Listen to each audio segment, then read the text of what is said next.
¿Cuántos alaban la gloria de Dios? Amén. La gloria y la honra es para nuestro Dios. Amén. Es merecedor de toda alabanza, de toda gloria. Por lo tanto, bríndele un aplauso al Señor.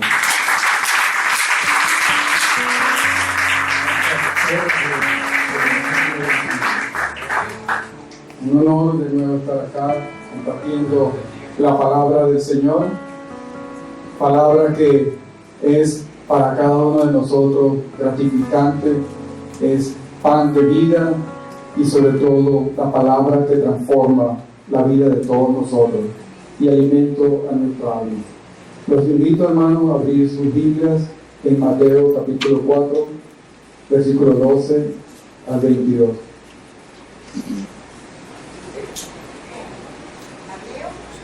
Mateo capítulo 4, versículo 12 al 22.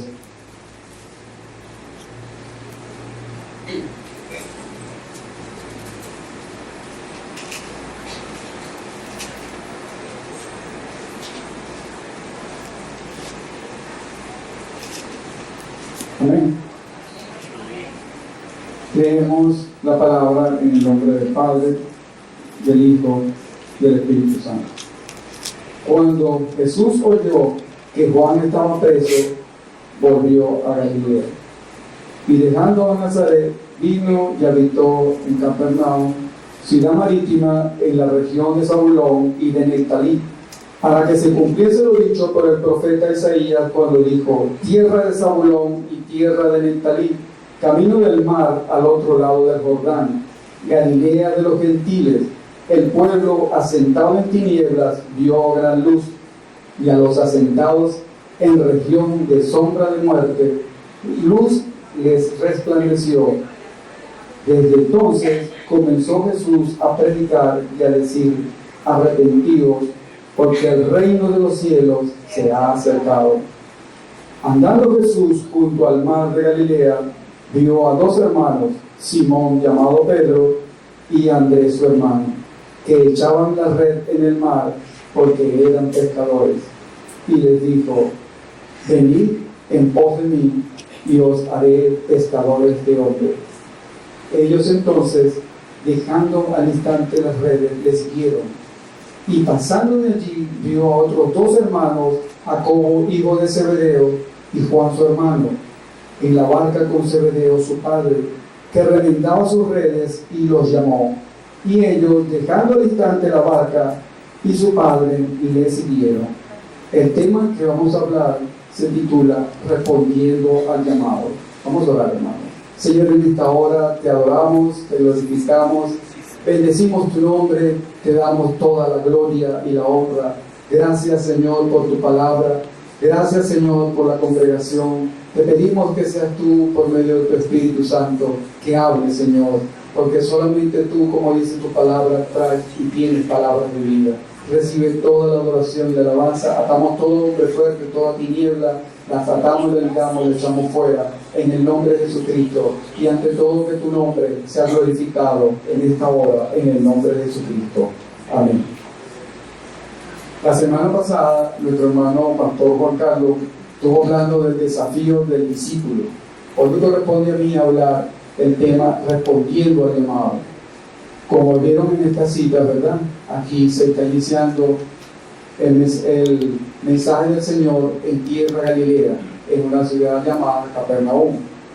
Lo importante y lo que debemos ver, y el objetivo que se persigue siempre en estos casos, es que podamos nosotros ver que la palabra, cuando recibimos el llamado del Señor, el Señor nos da la libertad del pecado, nos liberta del pecado, nos da un propósito en nuestras vidas, nos hace tener una vida con propósito, porque el llamado del Señor es para transformar al hombre. Hombres que estén sin hacer nada en este tiempo, hombres que en sus vidas no han tenido ningún propósito, por medio de Jesucristo son transformados. Y la mayor libertad la dijo Jesús. Y si el Hijo del Hombre os libertare, serías verdaderamente libre. Esa es la libertad mayor. No hay mayor libertad que pueda romper cadenas del enemigo que la libertad que la da Jesucristo cuando venimos a Él y nos arrepentimos de nuestros pecados. Voy a leerle algo breve. a través de los tiempos, ¿verdad?, han existido muchos reinos. Y hoy también estos ofrecen ciertas ventajas como protección, provisión, estabilidad familiar, proyección. Antiguamente las puertas de acceso a estos reinos eran muy bien custodiadas. Jesús anunciaba la llegada de un nuevo reino. Precisamente fue juzgado por esto, pues el reino del momento era el Imperio Romano y el rey era el César. El reino de Dios no se puede comparar con ningún reino terrenal, pues el reino de los cielos que viene a establecerse en la tierra y se convierte en una muestra de lo que nos espera. Bien podemos ver, hermanos, que el Señor Jesucristo, cuando Él entra en la tierra a su ministerio, no se encontraba con una nación que era completamente libre. Israel había perdido toda identidad nacional, pues era simplemente una provincia del gran y vasto imperio romano que conquistó todo el mundo y se caracterizó, así como lo dijo la semana pasada el hermano Juan Carlos, por ser sanguinario, y un reino un imperio que se caracterizó por dominar y quitar todo lo que el hombre tenía. No había libertades y estaban cohibidos. Sin embargo, el Señor Jesucristo no se detuvo a iniciar su mensaje. Era una situación en que Israel, como les decía, no tenía identidad nacional. Sin embargo, ellos esperaban al Mesías, ellos esperaban a ese hombre que los iba a libertar, a ese libertador, y simplemente nunca se imaginaron que ese varón, que ese hombre que caminó a la orilla del mar de Galilea era el que les traía la esperanza, les traía la libertad, les traía el consuelo, y sobre todo les iba a ofrecer lo más grande que Él da a los hombres, que es la vida eterna. Y esa vida eterna es la que a cada uno de nosotros nos ha dado Cristo, porque la Biblia lo dice, que a todo el que Él cree tendrá vida eterna.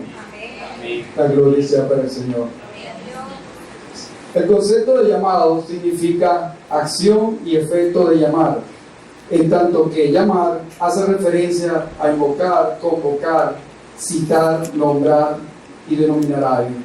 Eso es lo que el Señor hace: convoca, llama a través de su palabra cuando Él se acerca a nosotros. Ahora quiero que comencemos a estudiar el tema, ¿verdad? En el versículo 12 se nos dice que cuando Jesús oyó que Juan estaba preso, volvió a Galilea. Se nos está diciendo, ¿verdad?, que Jesús le da aviso que Juan el Bautista estaba preso. Como todo un Señor, y siempre Él pendiente de la parte humana, no se quedó atrás con este clamor y del sufrimiento que para ese momento estaba ya iniciándose en la vida de este varón llamado Juan el Bautista.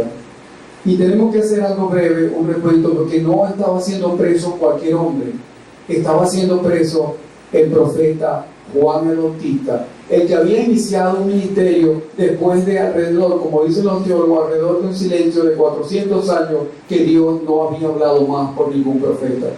Él era el que de él se proclamó, es decir, de él se profetizó por el mismo profeta Isaías, que decía que enviaré a tu mensajero delante de tu faz para que diese testimonio de ti. Este mismo hombre que dio testimonio, ¿verdad?, a todos estos, en el tiempo que le tocó su ministerio, había sido puesto preso.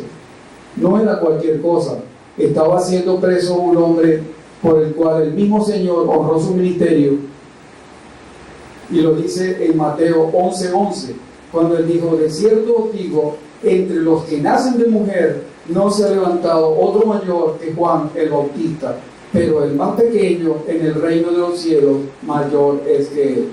Y fíjense la manera como el Señor habla de Juan el Bautista. No era cualquier hombre, era un hombre que tuvo un ministerio, era un hombre que fue llamado y era puesto por Dios, y de él ya se había anunciado por medio del profeta Isaías. En ese momento que Jesús escucha que él está preso, él se traslada, dice así el texto dice, Y dejando Nazaret, vino y habitó en Capernaum, ciudad marítima, en la región de Zabulón y de Neftalí.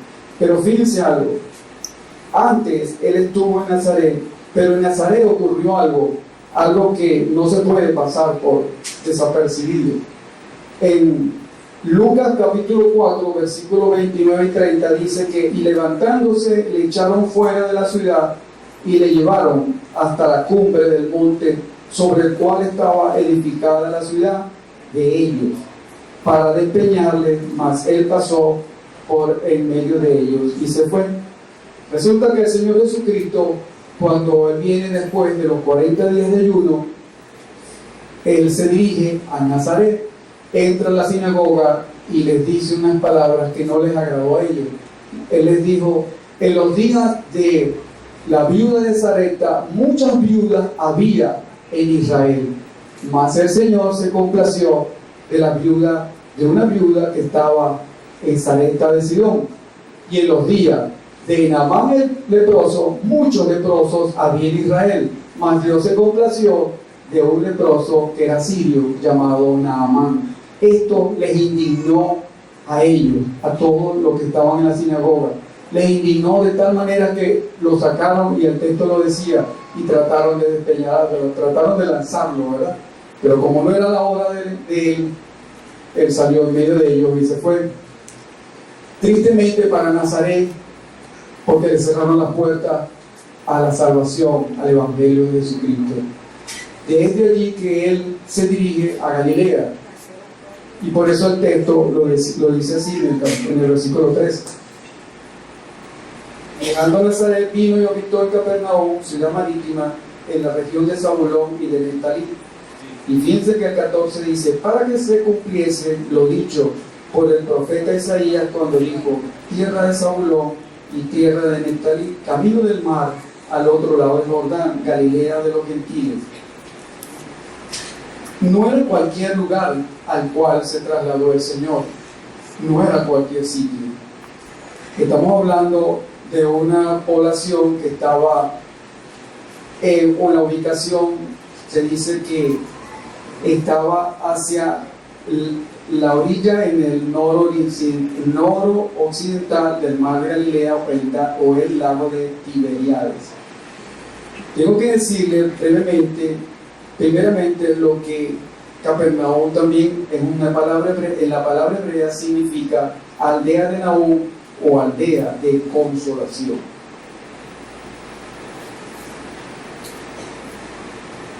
Para los judíos, esta región no era grata. Recordémonos que para el pueblo de Israel, en el tiempo que había un rey llamado Peca, eso lo podemos ver en el Segundo de Reyes, capítulo 15, versículo 29, que dice: en los días de Peca, rey de Israel, vino Tiglat-Pileser, rey de los asirios, y tomó a Elón, a Beamaaca, Janoa, Sedes, Hazar, Galaad, Galilea y toda la tierra de Neftalí, y los llevó cautivo a Asiria. Los que hayan leído el libro de Reyes, encontramos que antes de que viniera la deportación de los judíos hacia Babilonia, se produjo una primera deportación que fue en el reino del norte hacia Israel. Y ellos mismos, los de Israel, sufrieron este juicio a causa de sus pecados. La tierra de Galaad, la tierra de Galilea y esa franja de división que era de Neftalí y de Zabulón, ellos fueron cautivos. En Isaías 8:22 me dice que, y mira, ahí Dios ya había decretado una palabra, y lo dice así en Isaías 8:22, que dice: y mirarán a la tierra, y he aquí tribulación y tinieblas, oscuridad y angustia, y serán sumidos en las tinieblas. Ya esa palabra Dios la había decretado a causa del pecado que ellos habían cometido. Por consiguiente, esa tierra para el judío había una mezcolancia. Cuando los asirios se llevaron a todo el pueblo del norte, ellos trajeron gente de Asiria y hubo una mezcla de estos con los judíos. Por eso es que el judío no quería al samaritano, y por eso que ellos tampoco veían con bien a la gente que estaba en Zabulón, porque a ellos, por eso que dice tierra de los gentiles, era mucho extranjero, hablando en términos criollos, había mucho gentil, mucha gente que estaba allí, y para ellos no les era grato. Los tenían por gente del vulgo, por gente ruda, era gente que no era aceptable por ellos. Y por eso es que esta tierra no era cualquier tierra.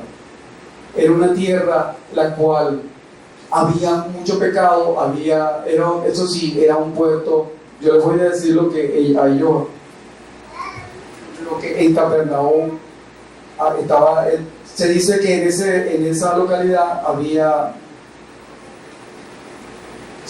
una oficina de impuestos donde Jesús llamó a Mateo. Ahí surgieron una serie de eventos, hermanos, importantes dentro del ministerio del Señor Jesucristo. No fue cualquier lugar el cual el Señor escogió. Dice que ahí fue que él llamó a Mateo para que fuese su discípulo, como lo dice Mateo 9:9. Es probable que contara con una guarnición militar, ya que en ella residía un centurión, como lo menciona Mateo 8:5. Vivía también un servidor del rey suficientemente rico como para tener esclavos. Lo menciona Juan 4, versículos 46 a 53. Y nos permite suponer que Capernaum era una población de considerable tamaño y relevancia, una ciudad de Galilea, como lo dice también en Mateo 4:31. Pero, como les decía, la consideraban con desprecio, gente ruda y toca, hombres que habían soldado. Ellos inclusive no inicia el Señor en Jerusalén para escoger como su centro que él vaya a empezar el ministerio, sino que llama a una ciudad que estaba de verdad sumergida en tinieblas. Cuando la Biblia usa el término asentado, dice que el pueblo asentado en tinieblas vio gran luz, y los asentados en región de sombra de muerte. El término asentado es una postura de inactividad, es decir, es una postura en la cual ellos estaban cómodos en su mundo, en sus tinieblas, en su vida, como ellos estaban tranquilos, estaban completamente tranquilos. Ellos vivían su vida y no se preocupaban sino por lo que, y practicaban su vida normal. Pero la Biblia dice que había tinieblas, y si la Biblia dice que había tinieblas, es porque había tinieblas. Y eso me da a entender que había falta de amor, falta de humanidad y una serie de valores que los hombres, cuando no tienen el temor de Dios, incurren. ¿Cuál fue el último que dijo, hermano? Juan 3. Juan, la cita que les dije, Juan 4, versículo 46 al 53. Esa es la que habla cuando había un servidor del rey suficientemente rico. Entonces me está diciendo que había tinieblas. Si nos vamos al Mateo capítulo 6, versículo 23, dice: pero si tu ojo es maligno, todo tu cuerpo estará en tinieblas.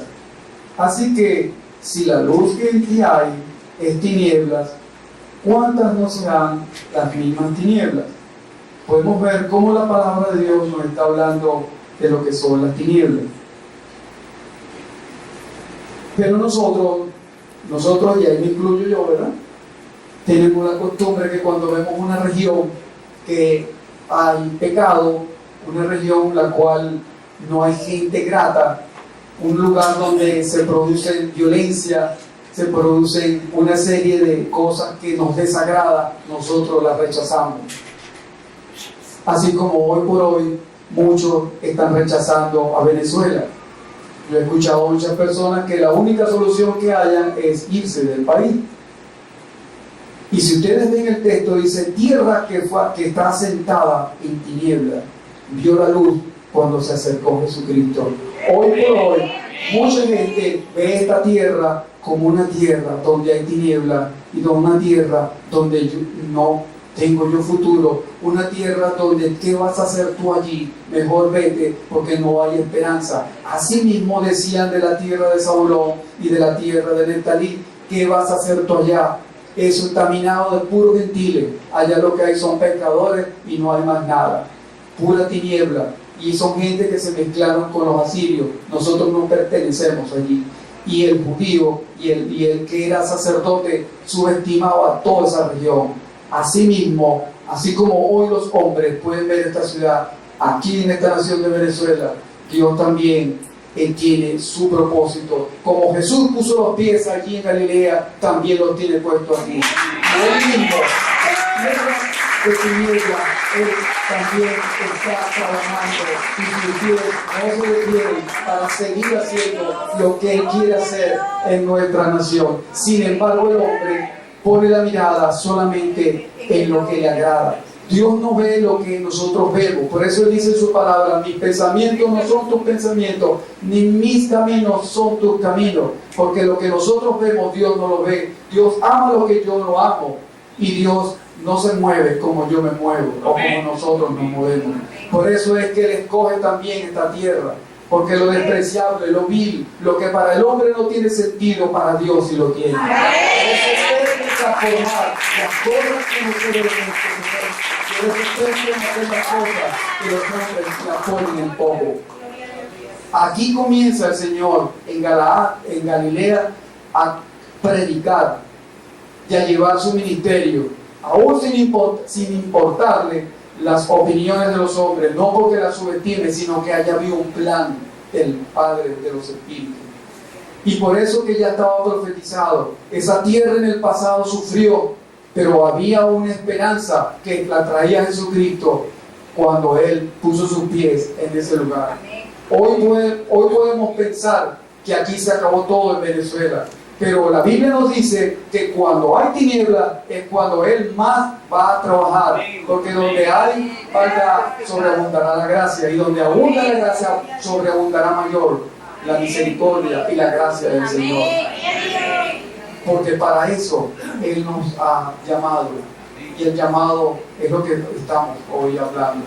Y es lo importante de que podamos entender nosotros que Dios no va a detener su plan. Nosotros somos los que podemos detenerlo, pero Él no va a detener lo que Él quiere hacer en esta nación y en muchas naciones y en la vida de cada uno de nosotros, mis hermanos. Porque Dios es perfecto. Él no se detiene en su propósito. Él cuando avanza, avanza, así como inició Jesús su ministerio. Por allá estaba preso Juan. Inmediatamente Jesús asistió a ese lugar. Él no se quedó, sino que fue hasta ese lugar para asistir, para seguir predicando el mismo mensaje que inició el mismo Juan el Bautista. Dios no se calla, su espíritu no se calla. Nosotros hacemos silencio, mas Él no hace silencio. Su palabra permanece para siempre. Por eso es que cuando Elías estaba en el monte, Horeb, y Jehová le preguntó, ¿qué haces tú aquí, Elías? Y él le dijo, por el celo de tu casa estoy aquí, porque mataron a todos los profetas y el único que queda aquí soy yo. Y él le dijo, Elías, tengo 7,000 rodillas que no se han doblado ante Baal. Elías pensaba que era el único que quedaba en la lista, y ya Dios tenía preparado 7,000 rodillas. Hoy por hoy también Él tiene sus 7,000 rodillas que están preparadas para Él. Si llegase a cerrar boca, Él tiene 7,000 rodillas que hablarán por el Espíritu Santo y no se detendrán, porque es el poder de Dios que va a moverse. Dios no se detiene, hermano. Su espíritu es, como lo dice Él, no es con espada, no es con ejército, mas por mi espíritu, ha dicho Jehová. Es a través de Él y por Él, hermano, la gloria es de Él. Amén. Y la luz que representa el Señor Jesucristo, me dice también en Juan capítulo 1, versículo 5, dice, la luz en las tinieblas resplandece y las tinieblas no prevalecieron contra ella. Asimismo, cada día pueden haber tinieblas, pero donde esté la presencia del Señor, donde esté la iglesia de Cristo, por eso dijo, vosotros sois la luz del mundo y vosotros sois la sal de la tierra. Y eso es lo que va a mantener esa presencia de Dios a través de la iglesia aquí en la tierra. Por eso es importante que nosotros podamos mantenernos firmes y fieles a Él, para que Él pueda mantener esa luz nosotros por medio, es decir, su Espíritu en nosotros, para Él glorificarse. Y bien lo dice también en Juan capítulo 8, versículo 12, que dice, otra vez Jesús les habló diciendo, yo soy la luz del mundo, el que me sigue no andará en tinieblas, sino que tendrá la luz de la vida. Gloria a Dios para todos los que han creído en Él y han tomado de su vida, porque Él es la vida eterna. Él es la luz en nuestros espíritus, en nuestras almas, en todo nuestro ser. Sin esa luz nosotros perecemos. Él es la vida de nosotros, y esa luz es la que resplandece. Por esa luz es que Él nos sacó a nosotros, hermano. Cuando la Biblia dice que nosotros estábamos en tinieblas, estábamos por su misericordia en esa tiniebla, Él nos trasladó, como dice Pablo en Colosenses, que dice que fuimos trasladados del reino de las tinieblas a la luz admirable de Cristo. Y esa luz admirable, esa misericordia de Él que nos sacó cuando vivíamos cada uno de nosotros apartados, así como en un tiempo yo estaba apartado y yo vivía a expensas del licor y me agradaba mucho y no veía hasta que la botella no se acababa, y ahí estaba yo sumergido, hasta que un día se le agradó a Él, por su misericordia me sacó a mí y me trasladó del mundo de las tinieblas, de la potestad de las tinieblas, a la luz admirable. Y gracias al Señor estamos todos aquí, hacia la gloria y la honra por los siglos de los siglos. Amén.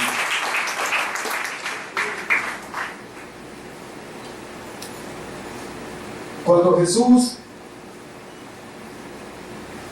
estaba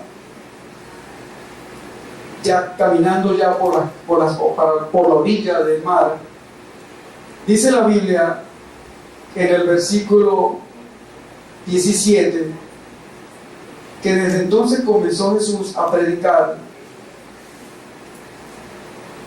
y a decir, arrepentidos, porque el reino de los cielos se ha acercado. Fíjense, hermano, que son las mismas palabras que dijo Juan el Bautista. Gloria a Dios. El mensaje era el mismo. Era el mismo. Y lo pueden tener como referencia en la misma cita que dice en Mateo 3:2, para los que estén anotando. Mateo 3:2, las mismas palabras, arrepentidos porque el reino de los cielos se ha acercado. La llave para poder entrar al reino de Dios es el arrepentimiento. Sin el arrepentimiento no podemos entrar. Cuando iniciamos los estudios de vida abundante y llegamos al tema de arrepentimiento, se nos enseñó que era un cambio de actitud. Ese cambio de actitud es como Pablo dice en la palabra, dice, el que robaba no robe más, el que fornicaba no fornique más. ¿Cómo podemos saber que hay arrepentimiento en nuestras vidas? Cuando dejamos de hacer lo que hacíamos, cuando nuestra mente es transformada por el poder de la palabra, como le dijo Jesús a aquel hombre llamado Nicodemo. Es a través de un nuevo nacimiento. El arrepentimiento es importante. Por eso es que Jesús les decía a los hombres, y Juan el Bautista y Jesús le decía, no era que rogaba, mi hermano, él no rogaba. Dios está mandándole al hombre que se arrepienta. No es un llamado, es un mandato, porque es necesario arrepentirse. Y por eso también la Biblia lo dice en el libro de los Hechos, capítulo 17, versículo 30. Hechos 17, 30. Dice, Pero Dios, habiendo pasado por alto los tiempos de esta ignorancia, ahora manda a todos los hombres en todo lugar que se arrepientan. Fíjense, hermano, Dios, habiendo pasado por alto los tiempos de esta ignorancia, manda, la palabra manda a todos los hombres en todo lugar que se arrepientan. Jesucristo, cuando Él inicia su mensaje, Él está diciéndoles: arrepiéntanse, porque el reino de Dios ha llegado. Es una gran noticia en ese tiempo y en este tiempo, porque cuando Él dice que se ha acercado, es porque se ha acercado la misericordia, se ha acercado la compasión, se ha acercado la gracia, el perdón, se ha acercado el que ya toda maldición quedó atrás, porque Él es el reino de los cielos, el reino de Dios. Y esa es la noticia que Él hablaba para el momento de que estos hombres allá en Galilea escuchaban este mensaje. Y recordémonos que cuando Juan el Bautista inicia su mensaje, él también hablaba y les decía a ellos que tenían que arrepentirse, porque sin el arrepentimiento no podían ellos poder llegar al reino de Dios. Hoy por hoy, hermanos, es necesario que nosotros, aún conociendo al Señor, tengamos presente que el arrepentimiento seguirá siendo en nuestras vidas vital, porque no es nada más el arrepentimiento para aquellos que no conocen de Jesús. Cada día nosotros tenemos que arrepentirnos, porque a veces decimos palabras que podemos herir, a veces podemos ofender a alguien y quedamos, excepto nosotros en nuestra conciencia, que creemos que no lo hacemos. Podemos estar en un lugar y creemos que estamos en un lugar correcto, cuando delante de Dios no es correcto. Podemos estar hablando o actuando de maneras incorrectas o tomando modelos que no son los que Dios le agrada. Entonces debemos de arrepentirnos, porque el arrepentimiento no es de un día, sino que sabemos que nos arrepentimos, ¿verdad? Pero aquí también tenemos que tener en cuenta que hay un arrepentimiento en el día de nuestras vidas para santificación. Y recordémonos que la palabra nos dice que sin santidad nadie podrá ver a Dios, porque la santidad es un requisito delante de la presencia del Señor.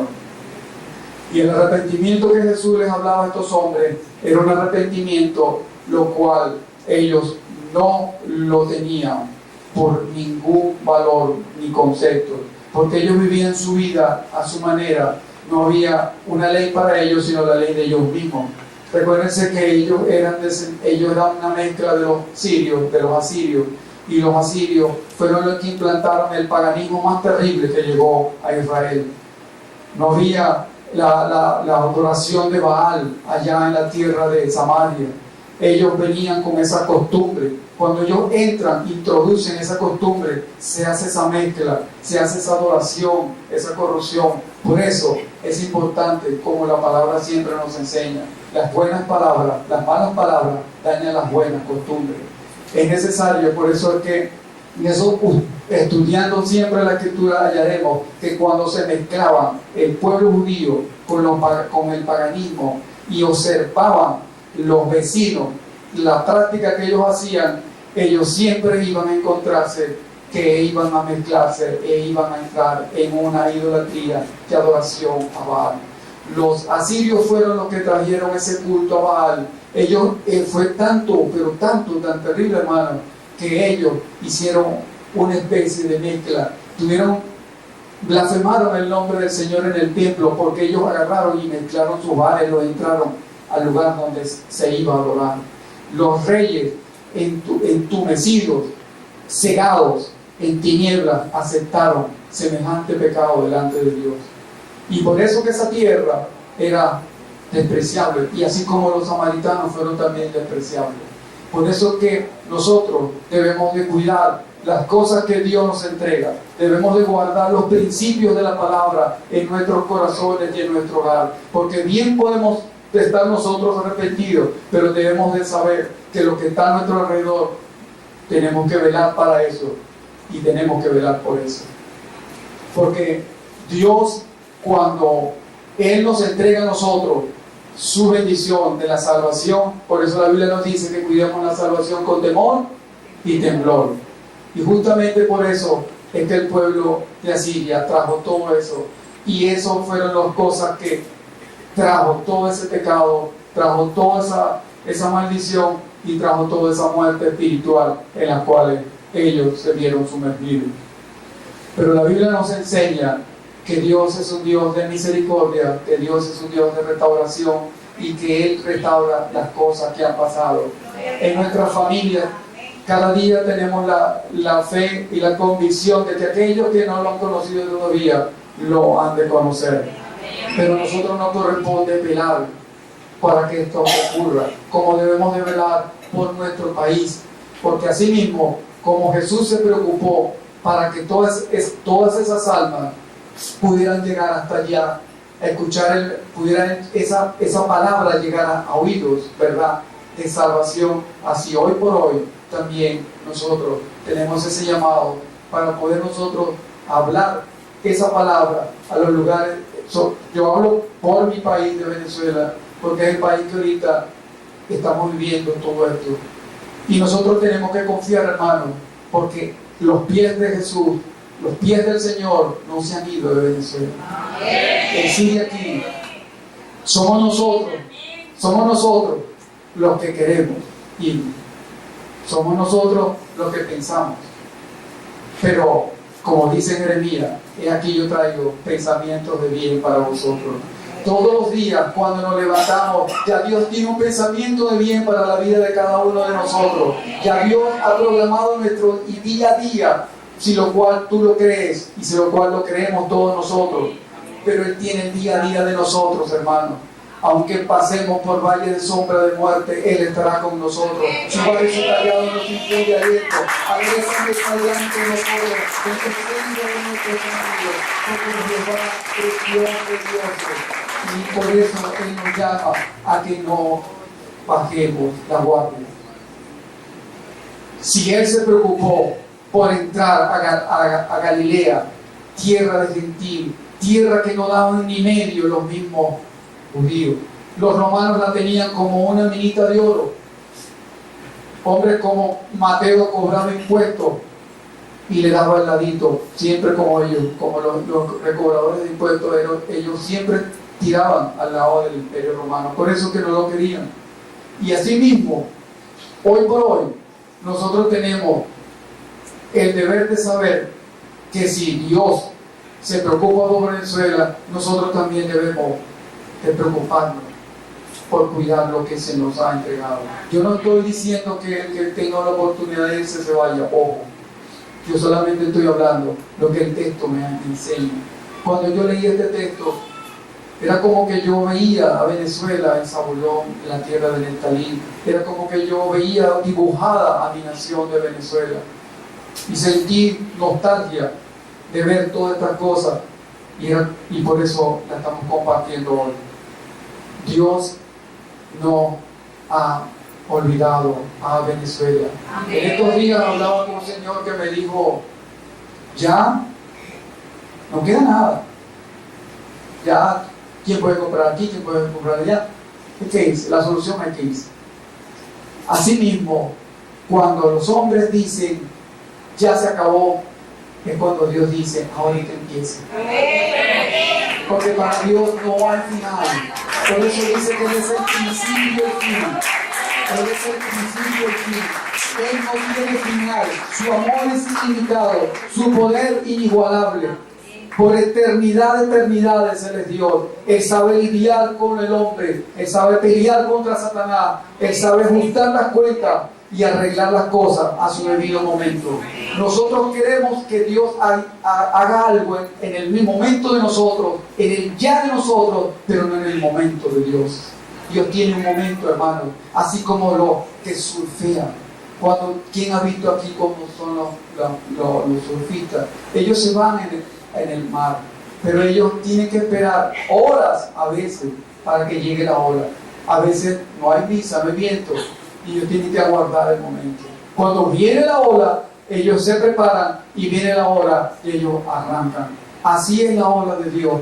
A su momento llega, en su momento llega. Si Elías, que conocía de Dios, se equivocó cuando dice la Biblia que estaba en el monte Horeb y él llegó, y dice la Biblia, cuando él habló, que él estaba allí esperando, dice la Biblia que pasó un estruendo, un viento recio, mas la Biblia dice que ahí no estaba Jehová.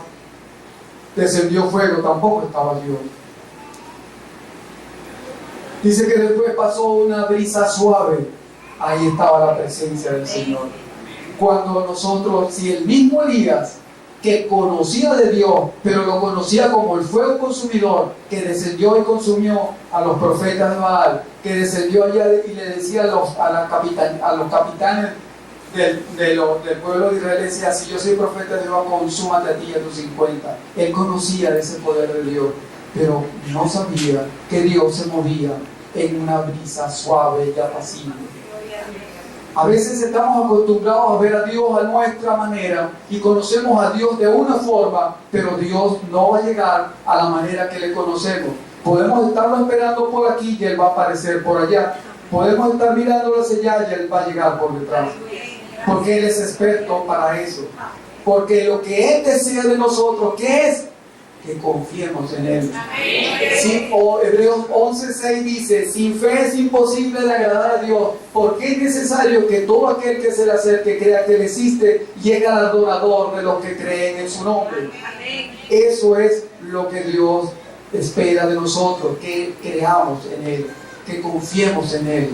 Por eso Marta, desesperada, le decía, Señor, el muerto ya tiene 4 días y tú mandas a que se mueva la piedra. Mujer, si tú crees, él le dijo esa famosa palabra que le dijo, para el que cree todo es posible. Yo soy la resurrección y la vida. El que esté muerto vivirá. No hay mayor milagro, hermano, que darle vida a lo que no existe. Recuérdense el Abaradrón, cuando los príncipes de Israel venían al pueblo y confrontaron la autoridad de Moisés y le dijeron que acaso no había otro, porque siempre tenía que ser él.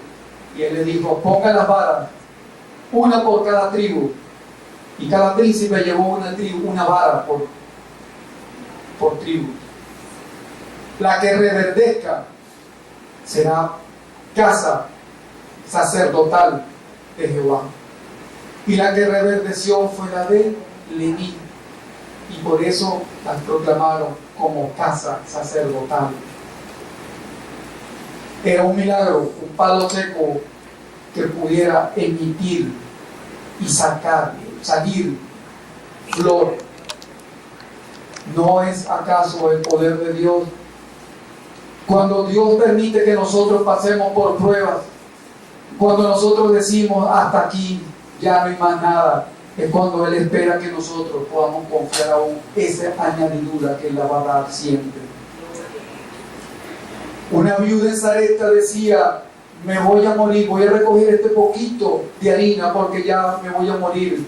Pero se le acercó un hombre que le dijo, prepárame a mí torta primero, porque Jehová te dice que la harina no escaseará ni el aceite tampoco, como tampoco escaseará en nuestros hogares la harina, aunque suba el precio que suba. Si tú crees que Dios hará que tu harina no escasee, no escaseará. Si tú crees que el aceite no va a escasear, que representa televisión, no escaseará, porque Dios tiene la autoridad y el control para que tú puedas recibir lo que Él tiene para ti. Y no era que la harina se había llenado, porque eran tinajas de ese tiempo más o menos a esta altura, y no era que se llenó hasta el tope.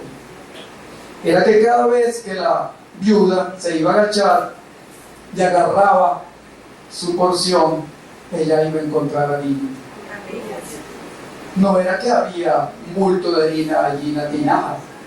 Era que cuando ella iba a buscar la harina, iba a sacar la harina, iba a tener harina, y así era el aceite.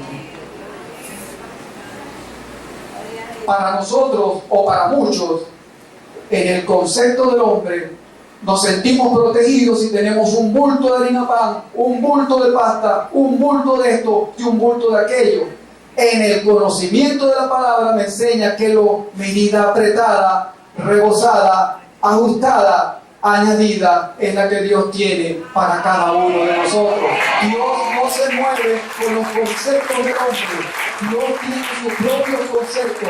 Dios tiene su propia autoridad. Él se mueve conforme a esa autoridad. Eso golpea la mente del hombre natural. Golpea la mente de aquellos que simplemente se confían más de que los dispenses te llena, que esté abarrotada de comida. Pero Dios nos dice a nosotros que medida ajustada, remecida, apretada, Él tiene para cada uno de nosotros, para el día a día de nosotros, para poder nosotros caminar en fe confiando en Él. Israel tenía que ver la nube de día para sentirse seguro, y tenía que ver la columna de fuego para verle en la noche, para creer que Dios estaba con él. Nosotros no tenemos ni antorcha en la noche, ni nube de día, sino que creemos por fe. Nuestros ojos son la fe en Cristo, porque nosotros no caminamos porque veamos. La fe de nosotros es creer a Dios, confiar en Él, creer que Él existe. Llega galardonador de los que creen en su nombre. Y eso es lo que Dios desea, esa medida apretada, rebosada allí, hasta que no vemos todo, nos sentimos seguros. Si vemos el bulto, si vemos, no es que es malo, para nada, no es malo, pero recuérdense que todo tiene capacidad para tener un bulto. Y entonces el que ve que este tiene un bulto y él no puede, entonces se siente como, mira, mucho el rayo, yo quisiera tener. Pero si no lo tiene, confiemos en el Señor. En el día a día, cuando se terminó el comunismo en Rusia, hacían cola los ancianos para que le entregaran el pan.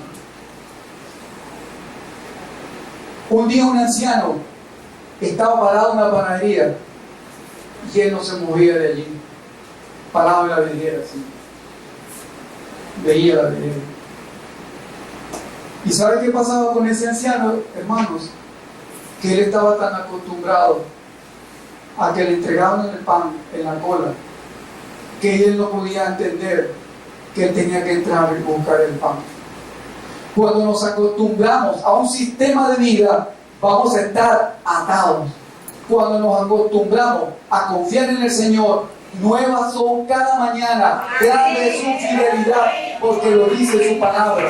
No vamos a manejarnos en conceptos de hombre, sino bajo los paradigmas de la palabra, bajo los conceptos de Dios.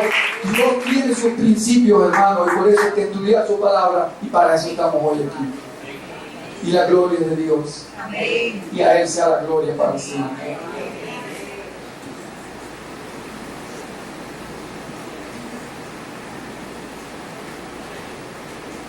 Cuando Él dice, cuando en el versículo 18 dice, andando Jesús junto al mar de Galilea, vio a dos hermanos, Simón llamado Pedro y Andrés su hermano, que echaban la red en el mar porque eran pescadores.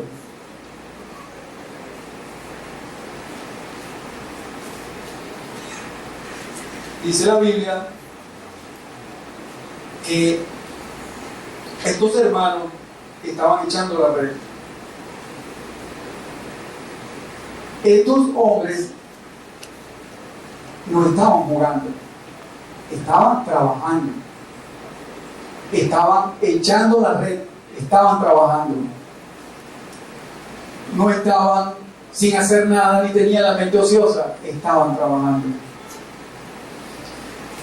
Muchos tenemos por costumbre en nuestro pensamiento de decir que yo no puedo servir a Dios porque yo estoy muy ocupado, yo soy una persona muy ocupada, yo soy sumamente ocupado, yo no tengo tiempo para servir a Dios. Pero es que Dios necesita gente ocupada, porque Él llamó a dos ocupados. Y si hay alguien que es ocupado, son pescadores que estaban echando la red. Porque el pescador no es de un día, sino de horas. Y a veces se van a mar adentro y pasan 15 días pescando. O pasan toda la noche y no pescan nada y llegan al otro día. Entonces Dios estaba escogiendo hombres que estaban ocupados, no estaban como holgazanes. Así que delante de Dios, Dios se complace con que nosotros estemos ocupados para poder atender a sus menesteres de Él. En el concepto del hombre no, porque no, yo no puedo, yo estoy muy ocupado. No es que no puedas tú tener ocupación para servir a Dios, no. Lo que quiere decir es que Dios desea y valora nuestro tiempo, como valoró el tiempo de Simón Pedro, como valoró el tiempo de Andrés, su hermano, de Juan y de Jacobo. Lo valora, Él valora nuestro tiempo, como valora la vida de cada uno de nosotros. Y Él aquí, hay algo importante, en este llamamiento no está llamando a nobles, ni poderosos, ni está llamando a Jerusalén, entre los principales sacerdotes y ancianos, sino llamó al mar de Galilea, a la parte más remota del país, como habíamos hablado. Entonces, anoten esta cita bíblica, Primera de Corintios, capítulo 1, versículo 26 al 29. Primera de Corintios, capítulo 1, versículo 26 al 29, que dice: pues mirad, hermanos, vuestra vocación, que no sois muchos sabios según la carne, ni muchos poderosos, ni muchos nobles, sino que lo necio del mundo escogió Dios para avergonzar a los sabios, y lo débil del mundo escogió Dios para avergonzar a los fuertes, y lo vil del mundo y lo menospreciado escogió Dios, y lo que no es, para deshacer lo que es, a fin de que nadie se jacte en su presencia. Gloria a Dios. ¿Se dan cuenta, hermano? Que Él es experto de agarrar las cosas viles, las cosas que desprecian a los hombres, lo que los hombres lo ponen en poco, que se avergüenzan. Dios se encarga todo lo contrario. Dice que escogió lo más vil, ¿verdad?, para avergonzar a los sabios, y lo débil del mundo, lo despreciado, lo escogió Dios, y lo que no es, para deshacer lo que es, para que ninguno pueda jactarse en su presencia. No porque yo valgo más, no porque aquel vale menos, no, delante de Dios lo escogió y lo llamó y lo preparó y lo ungió con su espíritu. A estos hombres le plació el Señor llamarlos.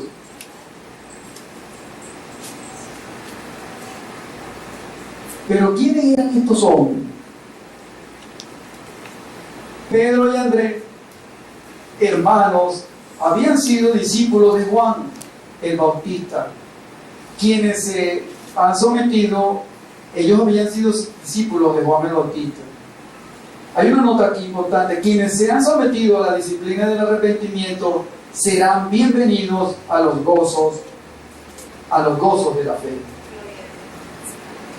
Ellos conocían, ellos fueron discípulos de Juan el Bautista, ellos ya habían escuchado del arrepentimiento, hermano. Ellos conocían del arrepentimiento.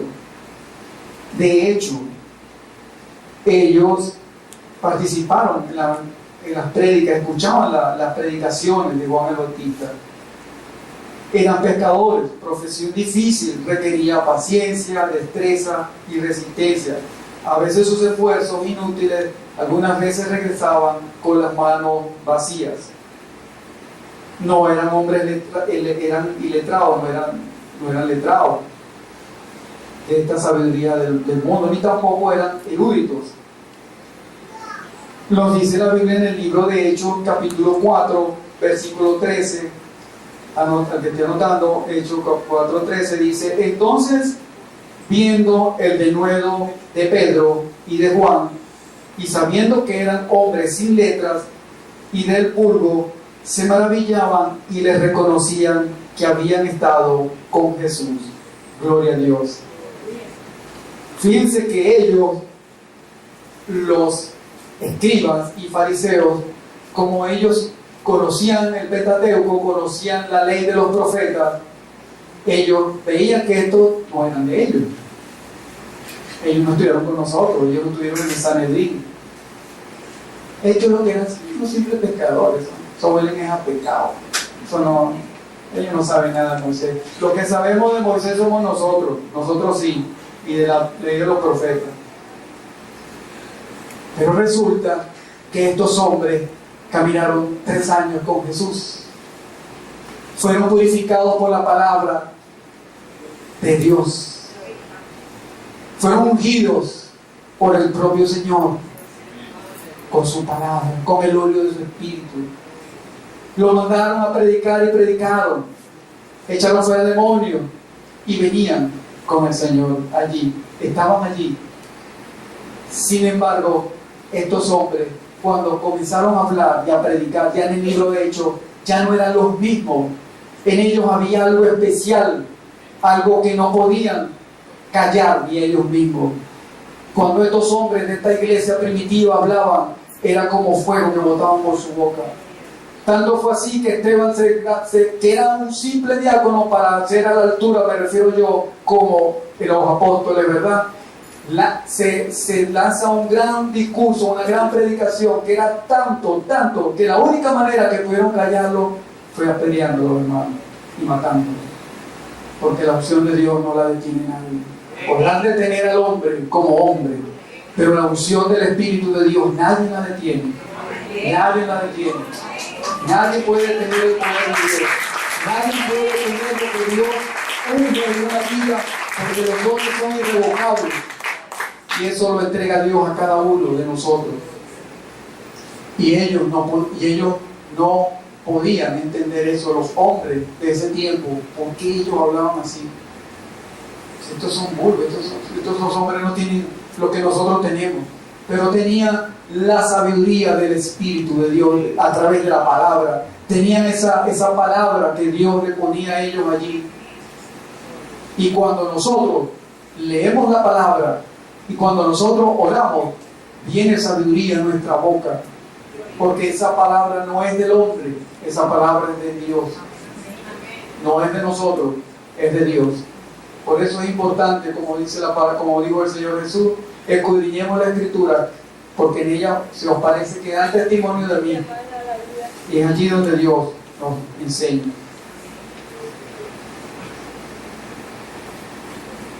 Estos hombres eran hombres trabajadores, como lo habíamos dicho, hechos al esfuerzo y a la fatiga. Eran hombres acostumbrados a las privaciones y a los peligros, expuestos al frío y a la humedad. No era cualquier cosa la tarea de estos hombres como pescadores. Quienes están acostumbrados a sufrir privaciones y a correr riesgo, están mejor preparados para la comunión y el discipulado de Cristo. Los buenos soldados de Cristo han de aguantar penurias y dureza. Esto suena como algo fuerte, ¿verdad? Pero recordémonos algo, que estos hombres estaban siendo llamados por Jesús a un llamamiento especial, el cual estos hombres tenían que ser preparados por el Señor. Cuando Dios llama a alguien que le plació a Él al servicio, el Espíritu lo va a preparar. Y cuando nosotros llegamos a Cristo, en la vida que traíamos del pasado, de esa vida que nos sacó el Señor, venimos con costumbres que no agradan a Dios, venimos con mente que Dios tiene que transformarla, con una mente que Dios tiene que transformarla. Hay hábitos, mal hábitos en nuestras vidas que Dios lo va a ir llevando así. Y si Dios desea que le sirvamos, Él va a preparar a esa persona. La va a preparar, porque no es con nuestro concepto, sino es por medio del Señor. Recuérdense ya en el libro de Hechos, cuando un tal Simón el mago, él vio que los apóstoles estaban echando fuera demonios, y él se vio tan impresionado y dijo: yo voy a comprar ese don. Y él fue y le dijo, quiso pagar para que él tuviera ese don. Y le dijo al apóstol, le dijo: presta tu dinero, yo tengo misericordia de ti. Porque realmente lo que Dios da no es porque yo me lo merezca, Y lo que Dios te otorga no es porque tú vas a pagar por ello, es por su gracia, por su misericordia, es porque le plació a Él, es porque le plació a Él entregarlo. Fue Él el que lo escogió, así como escogió al varón llamado David. Así como le dijo a él a Samuel, agarra y no llores más. Le dijo Samuel, no llores más por el desechado, porque él estaba llorando por el rey Saúl que había sido desechado. Y le dijo, no llores más por el desechado de Jehová. Anda, agarra tu cuerno, úngelo de aceite y ve a la casa de Isaí, que ahí me proveeré de un rey. Cuando él ve al hermano mayor el hermano mayor de David, que era un hombre alto, ahorita no recuerdo su nombre, él dijo, he allí el ungido de Jehová, porque él ya venía con la visión de que él había visto ya a Saúl, y dijo, nada, aquí Dios va a agarrar este grandotote otra vez, y este es el rey, seguro que este es el rey. Y el Señor le dice, mira, Samuel, aquí te pelaste, ¿oíste? Porque lo que tú ves, lo que ustedes los hombres ven, Jehová no lo ve. Yo veo lo que está dentro del corazón, yo veo la intención del corazón, yo veo lo más íntimo de tu pensamiento, yo veo lo que ustedes no ven, yo Jehová soy el que lo veo. Así que ese no es, sigue esperando. Y él pasaba uno y desfilaba el otro, y pasaba el otro, y él, caramba, y él decía, Señor, pero este no es, pero no. Y entonces le dice, ¿y no queda otro por ahí? Dice, sí, el papá llega y dice, ay, sí, el mandaderito ese por ahí está. Pero hay otro, sí, uno que es mandaderito, ese es el que me cuida la oveja. Es pequeñito. Entonces, ay Dios, Samuel, ay Dios mío, ese es el hombre. No nos sentaremos a comer hasta que ese muchachito chiquitico, bajito, mandaderito no entre aquí. Así significa que hasta que no haya llegado el Davidcito, el chiquitico, el mandaderito, el que Dios quiere hacer, entonces Dios hará lo que Él quiere hacer. Porque si lo traemos a lo espiritual, a veces nosotros subestimamos algo que viene de parte de Dios, porque nuestro concepto, nuestra apariencia física no nos es grata para ese tal o las tales cosas. Bien se lo dijo el Señor, el Espíritu de Dios se lo dijo a Samuel, y Samuel no era cualquier hombre, él era el último juez y el primer profeta de Israel, y se lo dijo a él, le dijo, no, así no es, yo conozco la intención del corazón, yo sé cómo son ustedes, que ustedes ven sobre la pura apariencia, yo veo lo íntimo del corazón, y así somos nosotros, esperamos que por allá no va a llegar nada, no, por ahí no. Hijo, te puede decir tu mamá, vaya allá, que allá le pueden ayudar a usted. No, mamá, a mí no me gusta allá. O tu esposa te puede estar diciendo, pero ve, si te están diciendo que te metas allí, pues que no.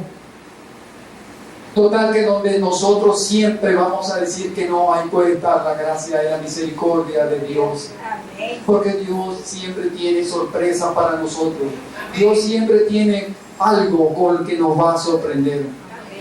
Algo por el cual Él siempre lo hace. Él conoce la oración de cada uno de nosotros, por muy callada que esté, así como Ana, que oraba por el hijo que no podía tenerlo, y ella oraba en silencio, ya que el sacerdote le dijo, mujer, estás borracha.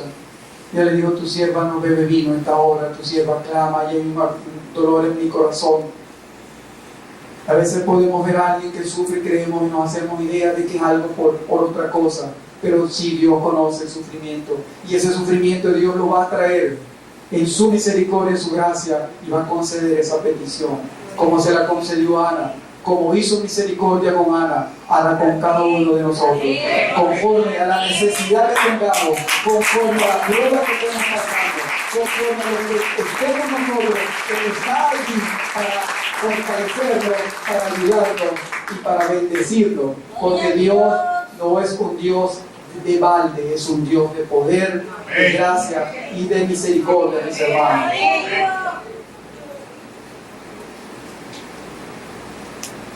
Estos hombres Pedro echaba la red con Simón Pedro y Andrés echaban la red, y los otros dos hermanos, que eran Jacobo y Juan, estaban reventando sus redes. Fíjense una cosa, los que estaban en la otra barca, que eran Juan y Jacobo, estaban con su papá Zebedeo. Ellos estaban remendando las redes. Ellos cuidaban, si podemos ver, ellos estaban cuidando su medio por el cual ellos se ganaban la vida, porque una red es la herramienta de trabajo de un pescador. Esa es la herramienta de trabajo de un pescador.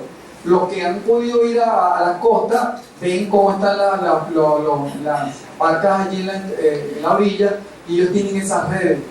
Mientras que Simón Pedro y Juan echaban la red allí en el mar, Juan y Zebedeo y su hermano Jacobo, ellos reventaban la red. Espiritualmente, o sea, en términos de espiritual, eso tiene un significado, porque echar la red es cuando vamos a ganar almas para Cristo, pero reventar la red representa estar estudiando o enseñando la palabra. Cuando antes de salir a predicar tenemos que estar en comunión con Dios, estudiando la palabra, aprendiendo la palabra. Y eso me permite a mí que yo pueda estar preparado cuando tenga enfrente ese mar para echar la red. El versículo 19 es donde dice la palabra célebre del Señor, y Él les dijo: venid en pos de mí y os haré pescadores de hombres. Gloria a Dios. Esta palabra, si se la hubieran dicho a Mateo, no hubiera tenido efecto. Si se la hubieran dicho a Tomás, no hubiera tenido efecto. Pero se lo dijo a pescadores, que ellos sí sabían lo que era pescar. Ahora le está hablando una palabra nueva, que echara la red para que pescara hombres. A veces vamos a escuchar palabras nuevas en nuestras vidas. A veces vamos a escuchar términos, es decir, vamos a vivir experiencias que no estábamos acostumbrados a vivirlas.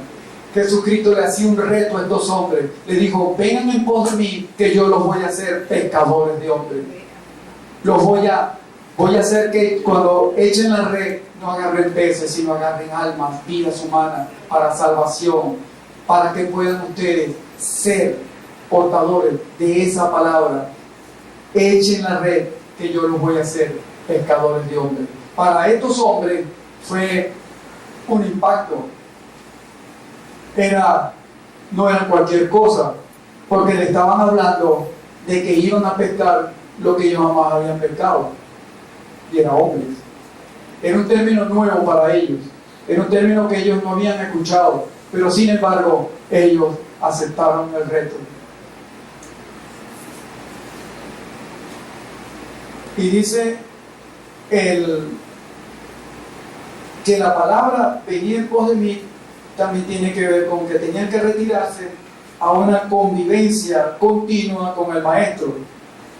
Aquellos a quienes Cristo usa para algún ministerio han de quedar aptos y equipados para él. Quienes han de predicar a Cristo tienen antes que aprender a Cristo y aprenderlo del mismo. Y cuando recibimos el llamado del Señor, en la manera que vamos a estar en su presencia, que vamos a estar orando, que vamos a estar leyendo la palabra, aprendemos ¿a qué? A conocerlo. Cuando estemos en presencia del Señor, le conoceremos en su esplendor y gloria. Pero cuando estamos aquí en la tierra, que vamos a orar, o que estamos orando, o que leemos la palabra, y que estamos aquí, le vamos conociendo a Él. Conocemos de su amor, de su misericordia, conocemos de su bondad, conocemos de lo maravilloso que es Él, de lo espléndido, que Él no hace acepción de personas, que Él no mira el error del hombre, nosotros señalamos, y Él, si nos fallan, nosotros no damos oportunidad, Él sí da oportunidad, Él brinda oportunidad. A Simón Pedro le dijo: hijo Simón, ¿me amas? Sí, Señor, te amo, apacienta mis ovejas. Señor, me amas. Y luego le volvió a preguntar, te amo, apacienta mis ovejas. Le dio la oportunidad a él, después que él venía de la negación. Muchas veces hemos negado a Jesús y Él también nos da la oportunidad de poder seguir adelante, y nos perdona y nos da la oportunidad, nos da el espaldarazo y nos dice, sigue adelante, porque no solamente Pedro fue el que pudo también traicionar, también nosotros lo podemos hacer cuando fallamos delante de Él, y Él lo hace por su amor y su misericordia. Así aprendemos a conocerlo a Él, de lo espléndido, lo maravilloso, de su amor incomparable, un amor que no tiene razón de ser, un amor que no tiene lógica, pero ese es el amor de Dios para con el hombre, para con todos nosotros. Y los que reciben este llamado deben hacerlo como Él lo hizo Jesús, con diligencia, fidelidad y ternura. Diligente porque Él fue y no veía el momento, es decir, Él iba y no veía para quién lo hacía, no lo ordenaban, Él lo iba, lo hacía por sí mismo. Recuérdense que Él fue el mismo que dijo que aprendan de mí que soy manso y humilde de corazón, ligera mi carga, mi yugo fácil de llevar, y no encontraréis que no hallaréis tropiezo en mí. Esa diligencia, eso que lo hacía con todo ese amor, lo hizo fielmente, fue fiel al cumplimiento, es decir, fue fiel al mandato que el Padre le había encomendado a Él, y ternura, porque realmente Él es tierno con nosotros. Dice la Biblia que Él es el buen pastor, y el buen pastor llama a cada oveja por su nombre, y cada oveja reconoce su voz. Él te puede decir milagros, te puede decir José, te puede decir Willy, y tú conoces su voz.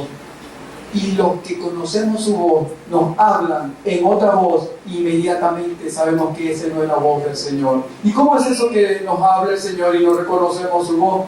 Cuando escuchamos una palabra que supuestamente viene de Dios y esa palabra no se acomoda a la verdadera palabra del Señor, nosotros sabemos que no es palabra de Dios.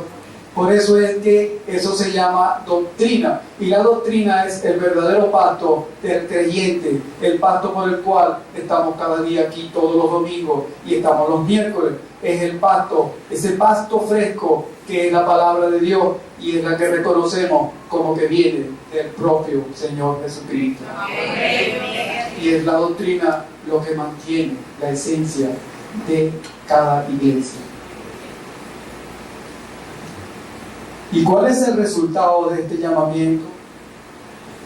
En el versículo 20 y 22, Simón Pedro y Andrés, dejando las redes, le siguieron. Jacobo y Juan, dejando al instante la barca y a su padre, le siguieron. Todos los que reciben este llamado deben estar dispuestos a dejarlo todo inmediatamente para seguirle. Cuando yo llegué a este punto, me recordaba la clase que dio nuestro hermano pastor Juan Carlos. Recuérdense que él habló de el que le decía, Señor, yo te seguiré, y el Señor le dijo a la zorra, ¿se recuerdan? Y las aves tienen su varilla, y se recuerdan que todo no es apto para el reino del cielo. Pero el caso de estos hombres, ellos no le dijeron, Señor, espérate que yo vaya y arregle la red. Y tampoco le dijeron, deja que agarremos esta pesquita aquí, Señor. No, ellos dejaron lo que estaban haciendo y se fueron inmediatamente a seguir a Jesús. Es necesario, como estos hombres, dejarlo todo para seguirle. Pero ¿cómo yo puedo dejarlo todo? Es que voy a abandonar mi trabajo, voy a abandonar a mi esposa, voy a dejar mi hogar. No, dejarlo todo aquí es dejar lo que tú estabas haciendo. En el caso de ellos es un llamado especial. Recuérdense que ellos eran hombres que estaban siendo llamados por Jesús para un ministerio, lo cual lo estaban preparando. Pero dejarlo todo aquí representa cuando dejamos la práctica del pecado que nuestras vidas habían cometido. Cuando dejamos de hacer cuando dejamos de hacer lo que Dios no le agrada. Cuando dejamos de frecuentar lugares los cuales nos han hecho daño, cuando abandonamos amistades los cuales no nos fueron beneficiosas, cuando renunciamos a palabras que siempre fueron nuestro vocablo y que son palabras deshonestas delante de la presencia de Dios.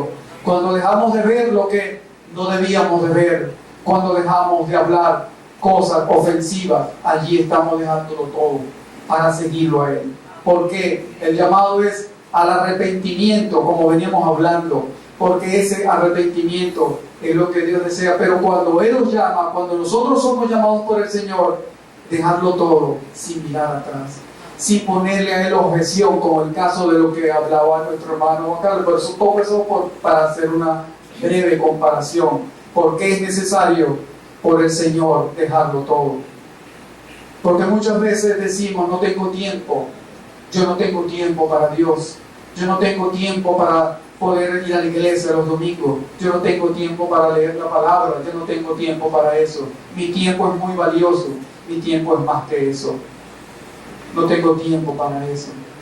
El mayor tiempo, el verdadero tiempo que nosotros los hombres podemos brindarle, hermano, es dedicarlo a Dios, dedicarlo a la lectura de la palabra, dedicarlo a la oración. Hombres como Daniel, que eran hombres que servían a una corte de uno de los imperios también, mucho antes del imperio romano, de los medios y los persas, oraba 3 veces al día. Tenía tiempo para orar y tiempo para hablar de las cosas del trabajo. Si esos hombres nos dieron ejemplo, hoy por hoy sabemos que nosotros tenemos que hacerlo. Y para eso Dios nos deja este ejemplo, dejarlo todo como lo hizo Juan, Jacobo, Simón Pedro y Andrés. Y para finalizar, al responder al llamado del Señor, esto nos va a liberar de las cadenas del pecado, nos va a permitir vivir una vida con propósito, como veníamos hablando, siendo dirigida por el Señor a través de su palabra.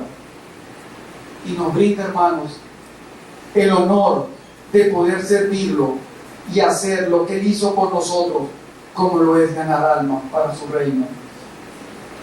Lo maravilloso de este llamado es que una de las cosas maravillosas, hermanos, es que nos liberó de la muerte eterna,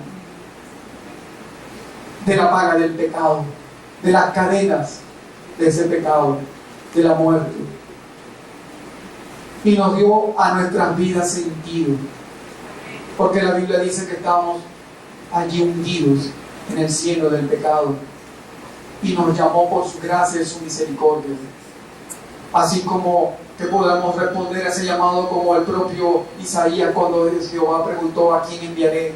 Y él dijo: heme aquí, Señor. Así como el propio Saulo de Tarso, que cuando vio esa luz resplandeciente camino a Damasco, que perseguía a la iglesia, y le dijo, Jesús le dijo: yo soy Jesús a quien tú persigues. Y le dijo: ¿quién eres, Señor? Fue cuando le dijo: Señor, le dio su nombre y le dijo: ¿qué quieres que haga? Que podamos nosotros responder inmediatamente: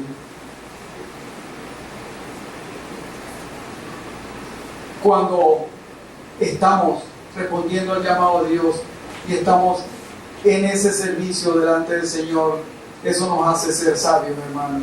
Proverbios capítulo 11, versículo 30 dice: el fruto del justo es árbol de vida, y el que gana almas es sabio. Gloria a Dios. Así que el fruto del justo, dice la palabra, que es árbol de vida para nosotros, y el ganar alma nos hace ser sabios. Así que todo aquel que en su corazón propone servir a Dios y ganar almas para Cristo, Dios lo llama a ser sabio. Y en Daniel capítulo 12, versículo 3 dice: los entendidos resplandecerán como el resplandor del firmamento, y los que enseñan la justicia a la multitud como las estrellas a perpetua eternidad. Fíjense, dice que los entendidos resplandecerán como el resplandor del firmamento, y los que enseñan la justicia o enseñan la palabra a la multitud como las estrellas a perpetua eternidad. Esa estrella está diciendo que son llamadas a la vida eterna, y si lo vemos lo espiritual, es que esa vida que Dios da y la que tú le vas a ofrecer a otros, y cuando ese otro habla del Señor, está poniendo una estrella en la eternidad que representa la vida eterna que Cristo nos ofrece a nosotros en Él, para la gloria y la honra del Señor. Y como último, el Señor hace siempre un llamado divino a todos los hombres, Y lo dice en Apocalipsis capítulo 3, versículo 20. Dice, he aquí, yo estoy en la puerta y llamo. Si alguno oye mi voz y abre la puerta, entraré a él y cenaré con él y él conmigo. Gloria a Dios. Eso es lo que el Señor desea, poder entrar a las puertas, es decir, poder entrar en tu corazón, en nuestros corazones, y que cuando Él te dice o nos dice a nosotros que si alguno oye la voz de Él y abre la puerta de su corazón, Él va a entrar y va a cenar. Y cuando Él entra a cenar es porque te está dando el refrigerio de la paz, de la salvación y de la vida eterna que solamente Él ofrece, no solamente a nosotros, sino a nuestra parentela y a nuestra familia. Al Señor sea toda la gloria y la honra, ahora y siempre y para siempre, por los siglos de los siglos.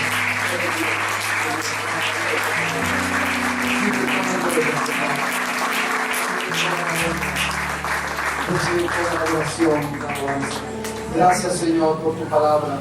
Gracias porque tú eres Dios. Bendice a todo tu pueblo y bendiga a todos aquellos que están aquí. Si hay aquí, alguna persona que todavía no ha conocido a Jesús, que quiere conocer esa luz admirable, esa luz que hemos venido hablando, si está aquí, puede pasar, para que venga a beber del agua de vida que Dios, Jesucristo el Señor, la hace y le entrega a cada uno de nosotros.